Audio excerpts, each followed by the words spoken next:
BPSC सफलता, सपने की फुसफुसाहट हवा में भर जाती है। एक आवाज, वर्षों का त्याग, अथक प्रयास के वर्ष, एक लक्ष्य के लिए बिहार की जनता की सेवा करना।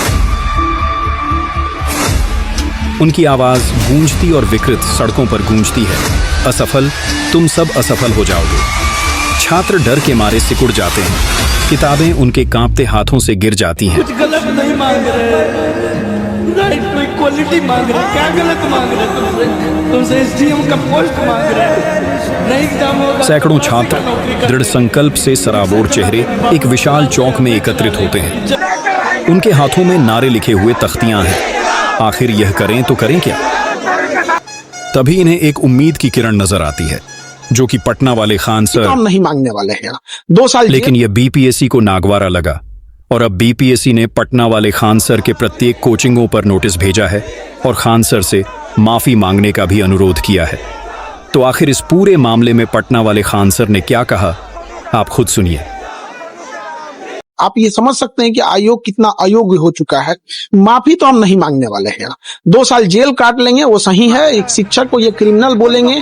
ये पूरी देश देख रही है कि बिहार में क्या हो रहा है। गली गली में लोगों को ये हल्ला है कि सीटें बेची जा रही हैं, एसडीएम की सीटें बेची जा रही हैं, जो डीएसपी की सीटें बेची जा रही हैं। हम माफी नहीं मांगेंगे तो नहीं मांगेंगे। मर जाना कबूल है, जेल जाना कबूल है। बच्चों के लिए लड़े थे, री एग्जाम बीपीएससी कंडक्ट करा लेता है तो उसके लिए बीपीएससी जो कहेगा वो हम कर लेंगे।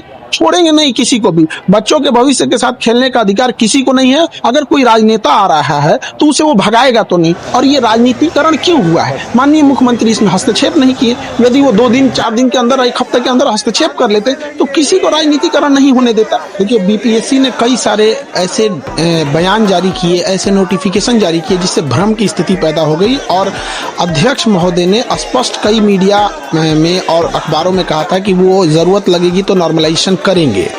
और कभी लगता था करेंगे नहीं करेंगे, इसी को लेके प्रोटेस्ट हुआ था। तो उन्होंने हमारे 5 सेंटरों को इसे नोटिस भेज दिए। देखिए, इसमें है मुसल्लापुर बोरिंग रोड पटना का है, ये मुखर्जी नगर दिल्ली है, करोल बाग दिल्ली है, और ये प्रयागराज सेंटर पे इन्होंने भेजा है। हालांकि इनसे एक छूट गया है, देहरादून छूट गया है और गुवाहाटी खुल रहा है, वो छूट गया है। इन्हें वहां भी भेजना चाहिए, हम इसका जवाब देंगे। और इसमें कहा गया है कि हमने बच्चों को भड़का दिया यहाँ पे, जो कि सरासर गलत है। आप ये समझ सकते हैं कि आयोग कितना अयोग्य हो चुका है। हम बच्चे को कैसे भड़का सकते हैं जो बच्चा खुद बीपीएससी का एग्जाम देने जा रहा है, एसडीएम डीएसपी बनने वाला है। यहाँ पर इनके गलत एक्शन की वजह से वो अपना विरोध संवैधानिक अधिकार के लिए मांग करने वहां गए थे। और एक शिक्षक की नैतिक जिम्मेदारी होने के नाते बच्चों के साथ जब भी अहित होगा तो उनके लड़ने के लिए उनके गार्जियन तो आएंगे नहीं। बच्चे गांव से आए हैं, वो मिडिल क्लास के बच्चे हैं, उनके पास इतना संसाधन भी नहीं है। तो हम उनको एक सही ढंग से एक जो तरीका है, गर्दनी बाग जो बिहार सरकार ने धरना स्थल के लिए दिया है, वहां जाके हम प्रोटेस्ट कर रहे थे। उसके लिए इन्होंने एक नोटिस भेज दिया और इस नोटिस में उन्होंने कहा है कि हमारे ऊपर क्रिमिनल ऑफेंस, क्रिमिनल केस करेंगे ये, अगर हम ये नहीं करते हैं तो। अब बताइए, शिक्षक के ऊपर अगर ये क्रिमिनल एंड सिविल एलिगेशन लगाएंगे यहाँ पे, अगर हमने इनसे जवाब नहीं दिया और नोटिस का हमने इनको माफी नहीं मांगे 15 दिन के अंदर, तो पहले तो हम आयोग को बता दें कि माफी तो हम नहीं मांगने वाले हैं। 2 साल जेल काट लेंगे वो सही है। एक शिक्षक को ये क्रिमिनल बोलेंगे। ये पूरी देश देख रही है कि बिहार में क्या हो रहा है। हम कोई अपने लिए नहीं लड़ने गए थे, विद्यार्थियों के हक के लिए लड़ाई लड़ने गए थे यहाँ पर। और जो पूरे बिहार में एक प्रचलन है, सारे जगह ये गली गली में लोगों को ये हल्ला है कि सीटें बेची जा रही हैं। हमने इसी चीजों को दोहराया है और आयोग इस पर स्पष्टीकरण करे कि आखिर ऐसा क्यों हो रहा है, स्केलिंग क्यों करेगा आयोग यहाँ। और उनका कहना है कि सार्वजनिक रूप से माफी मांगे। माफी तो आयोग को मांगना चाहिए सारे बच्चों से कि इस चुनावी वर्ष में पूरे बिहार का किरकिरी करा दिए, इतने बच्चों का, जहां कोई परीक्षा नहीं करा सकते हैं। तो ये आयोग को तो कहीं से इस बात पे होना ही नहीं चाहिए कि हम लोग से नोटिस दे। यहाँ पर आपने डीएसपी एसडीएम जैसे लोगों सीट मिलने की बातें को लेकर है कहा है उसमें कि आप बिक गया सीट, उसको लेकर है अपने बीपीएससी की छवि धूमिल की आपने।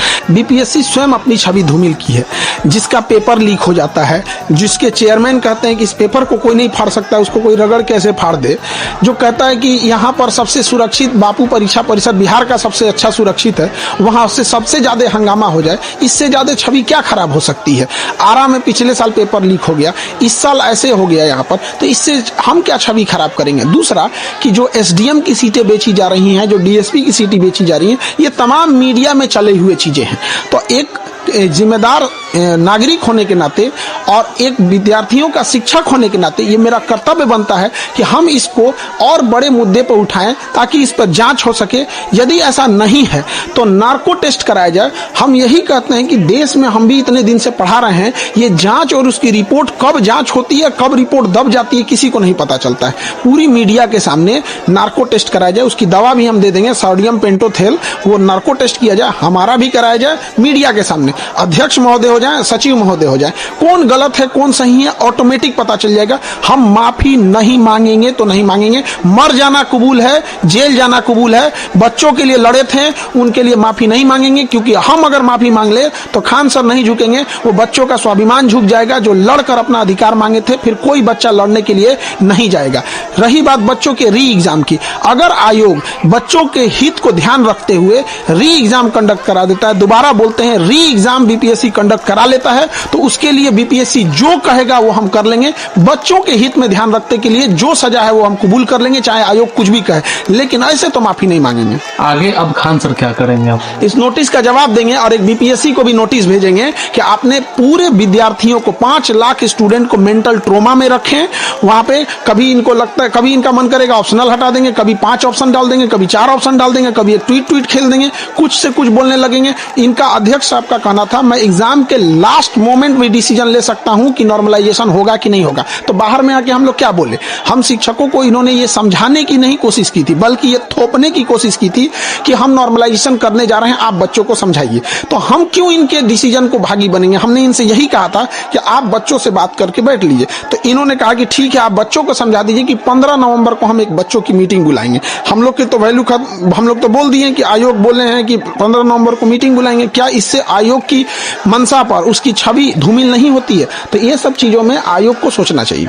क्या अब आगे आप क्या गवर्नर या किसी बड़े डिग्निशन से क्या आप बात? अब हमारा तो यहाँ पे है, गवर्नर साहब से यहाँ पे फाइल रेडी है और मुख्यमंत्री साहब से। अब हम गवर्नर और मुख्यमंत्री साहब के पास जाएंगे इसको लेके, और हाईकोर्ट में हम बहुत पहले जा चुके हैं। हाईकोर्ट में पिटीशन लगा दिए थे हम 16 दिसंबर को ही। अब इत्तेफाक से क्या कहिएगा, उस समय छुट्टी हो गया था, तो ये 16 दिसंबर 2024 को परीक्षा के 3 दिन बाद ही हमने मतलब बिना किसी को बताए हमने लगा दिया वहां पर। लेकिन ये कहिए कि बच्चों की या किसके कहिए कि हाईकोर्ट छुट्टी पे चली गई, तो हम ये तीनों जगह अब जाएंगे। हम छोड़ेंगे नहीं किसी को भी। बच्चों के भविष्य के साथ खेलने का अधिकार किसी को नहीं है। वो बच्चे मिडिल क्लास से आ रहे हैं, कोई गरीब है, वो देख रहा होता है कि गलत हो रहा है, लेकिन ऐसा नहीं है कि उसको होने देंगे। इसकी सीबीआई जांच होनी चाहिए। सीबीआई जांच जाए अपने जगह पे, नार्को टेस्ट सबसे जरूरी है। क्या आप सीबीआई जांच की मांग कर रहे हैं? हम सीबीआई जांच करते हैं, सबसे पहले हमसे शुरू करें, वरना आयोग उसके बाद अध्यक्ष पे जाए। पहले हमारे से स्टार्ट कर ले, नार्को टेस्ट कर ले, फिर अध्यक्ष से। क्या कौन झूठ बोल रहा है, कौन सच बोल रहा है, सब सामने आ जाएगा। यहाँ पे संवैधानिक जगह पे बैठ के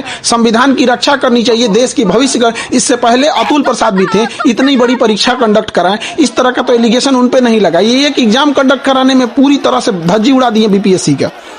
क्या अब आगे, क्योंकि ये भी कहा जा रहा है क्योंकि छात्र जो लोग धरने स्थल पर बैठे थे, अभी कहें कि बिहार का धरना देने का जगह धरना स्थल है, तो धरना स्थल से कहीं गांधी मैन कुछ नेता लेकर आरोप ये लगा कि छात्र को है वो कमजोर करने की कोशिश की। इस आंदोलन को कुछ शिक्षक लोगों ने किया, कुछ नेता लोगों ने किया, आरोप तो ये भी लगे। देखिए, आरोप जो लगाया जा रहा है, बच्चों की समस्या समझिए। एक बच्चे के साथ अन्याय हुआ है, उसका पटना में कोई नहीं है, तो कोई भी उसके ऊपर हाथ सलाह देता है तो उसको लगता है कि मेरा अपना है। ये कुछ शिक्षक जैसे कोई बीपीएससी नहीं पढ़ाते हैं, तो वो भी वहां अगर हैं तो बच्चों को लगता है ना कि भाई मेरा मोरल सपोर्ट मिल रहा है, वो उसे भगाएगा तो नहीं। अगर कोई राजनेता आ रहा है तो उसे वो भगाएगा तो नहीं। और ये राजनीतिकरण क्यों हुआ है? माननीय मुख्यमंत्री इसमें हस्तक्षेप नहीं किए। यदि वो 2 दिन 4 दिन के अंदर, 1 हफ्ते के अंदर हस्तक्षेप कर लेते तो किसी को राजनीतिकरण नहीं होने देता।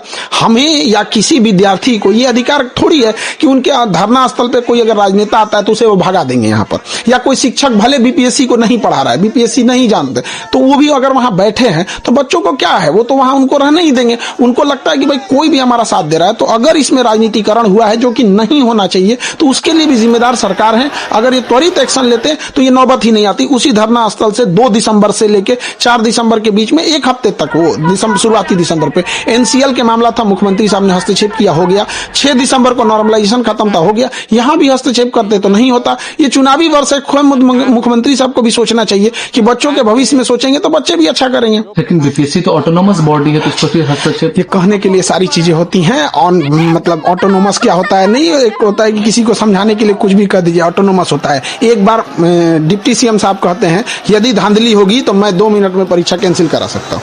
तो फिर ये बताइए कि फिर वो ऑटोनोमस कैसे हुआ। अब कई बयान आता है कि जिसमें वो कहा जाता है कि जांच हो रही है, जांच होगी, अगर गड़बड़ पाया जाएगा तो दोबारा परीक्षा होगी। ये बात तो अगर बीपीएससी ऑटोनोमस है तो बताइए कि ये बात उन्हें बोलना चाहिए, फिर मिनिस्टर लोग कैसे बोल रहे हैं। क्या अब खान सर जवाब क्या देंगे? अभी हाईकोर्ट जाएंगे हम लोग, गवर्नर सर के पास जाएंगे, सीएम सर के पास मिलेंगे। मेनली अभी हाईकोर्ट पे भरोसा है, हाईकोर्ट को ही इस पे एक्शन लेना चाहिए यहाँ पे। और सरकार से विनम्र निवेदन करते हैं कि बीपीएससी जो है इसमें कुछ ऐसे लोग हैं जो चुनावी वर्ष में जानबूझकर प्लांटेड किए गए हैं सरकार की छवि खराब करने के लिए। इनकी सीबीआई जांच होनी चाहिए और अध्यक्ष महोदय को पद से हटाना चाहिए।